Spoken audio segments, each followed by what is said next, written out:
ვისალ ჯგუფის პრეზიდენტი სოსო ფხაკაძე რადიო თავისუფლების ინფორმაციაზე, რომელიც მის შესაძლო დასანქცირებას ეხება, პირველ კომენტარს აკეთებს. BMG-თვის გაგზავნილ წერილობით პასუხში ბიზნესმენი 5 პუნქტად წერს, რატომ იქნება მისი სანქცირება არაობიექტური. ეს ჰიპოთეტურ დონეზეც კი სრულიად უსამართლო და არაობიექტურია ჩვენი ჯგუფის მიმართ და ეს ყველამ კარგად იცის. მათ შორის იმ ადამიანებმაც, ვინც მონაწილეობდა ამ პროცესში. მეორე, პირველი დღიდან ბიზნეს საქმიანობას ვეწევით დასავლური ღირებულებებისა და ასეულობების შესაბამისად და ამასაც ყველა გრძნობს და იცის, ვისაც ერთხელ მაინც მქონია შეხება ჩვენს ჯგუფში შემავალ რომელიმე კომპანიასთან. მესამე, არც ერთ ხელისუფლებას არ ვაფინანსებდით როდესმე და ესეც ყველამ კარგად იცის. მეოთხე, ჩვენ ყოველთვის ვიყავით პოლიტიკურად ნეიტრალური და ყოველთვის ვართ ჩვენი ქვეყნის, საქართველოს მხარეს და ეს ასე იქნება მომავალშიც. ამასთან, ვართ მსხვილი ბიზნესი და ბუნებრივია ყოველთვის გვქონდა და მომავალშიც გვექნება ნორმალური ურთიერთობა ხელისუფლებასთან და ეს მთელ მსოფლიოში ყველასათვის მარტივად გასაგები მოცემულობაა. მეხუთე, 1998 წლიდან ამერიკის შეერთებული შტატებია სწორედ ის ქვეყანა, რომელთანაც ყველაზე მჭიდრო კავშირები მაქვს. ამას გარდა, წლების მანძილზე მუშაობდი ამ თემაზე და დღეს საქართველოში წარმოვადგენთ 3 ძალიან ცნობილ, ძალიან წარმატებულ ამერიკულ ბრენდს Wendy's, Dunkin-სა და Subway-ს. როგორც აღვნიშნე, ამ ყველაფრის გამო ამერიკის შეერთებულ შტატებთან მაქვს მჭიდრო ყოველკვირეული კავშირი და ესეც ყველა მიცის, ვინც მიცნობს. ვინც არ მიცნობს, გამიცნობს და მიხვდება. და ბოლოს, ბუნებრივია ჩვენ მარტივად შევძლებთ დავიცვათ და დავამტკიცოთ ჩვენი სიმართლე ნებისმიერ დონეზე აღნიშნული საჭიროების შემთხვევაში.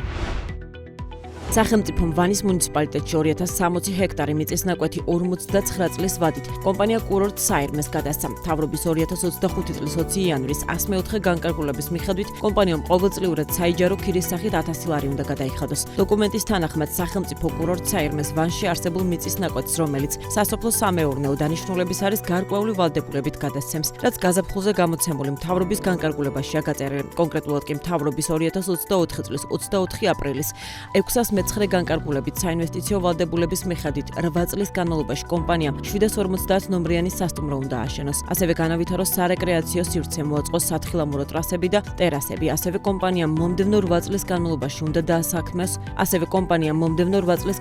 უნდა დაასაქმოს მინიმუმ 100 ადამიანი არანაკლებ 2 წლის ვადით. ბათუმის სპორტს ტვირთბრუნვა გაეზარდა. ნავსადგურის სტატისტიკით 2024 წელს ბათუმის საზღვაო პორტი 3.600.000 ტონა ტვირთს მოემსახურა, რაც წლიურად 9%-ით გაზრდილი მაჩვენებელია. აღსანიშნავია, რომ პორტი მოემსახურა 1.800.000 ტონა, ნავთობსა და ნავთობპროდუქტებს, რაც 2023 წელთან შედარებით 12.5%-ით გაზრდილი მაჩვენებელია. 1.800.000 ტონა საბორნე ტვირთი იყო, აქ ზრდა 5.9%-ია. 16.3%-ით შემცირდა პორტში გადამუშავებული კონტეინერების რაოდენობა, რამაც 91.200 ერთეული შეადგინა. მთლიანობაში პორტმა 552 გემი მიიღო, 41 გემით ნაკლები, ვიდრე 2023 წლის ანალოგიურ პერიოდში.